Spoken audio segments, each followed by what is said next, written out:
Ram Ram, good morning, नमस्ते, जैसे भी आप यूज करते हो हाथ जोड़ के आप अपने बड़ों से ऐसे किया करो, ठीक है। और अपना आपको पता ही है सुबह उठ के हाथ मुंह धोना चाहिए, ब्रश करना चाहिए,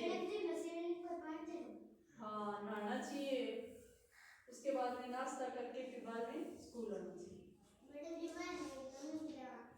हाँ तो देखो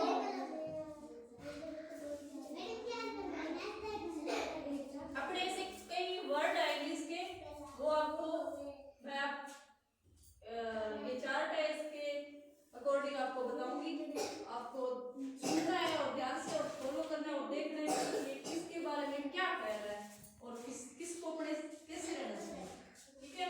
ये देखो, be a good friend, be a good friend, ये अच्छे मित्र है। आप अच्छे मित्र हो, आप एक दूसरे के अच्छे मित्र हो ना, जैसे ये कह रहा है बी ए गुड फ्रेंड, आप अच्छे मित्र हो, ठीक।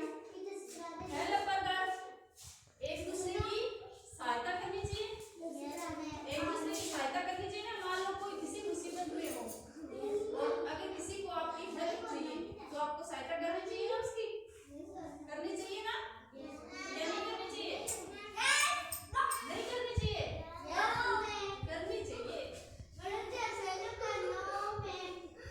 और बात सुनो, ये अपने शिष्टाचार की बातें हैं, आप ध्यान से सुनो, क्या करना चाहिए क्या नहीं करना चाहिए।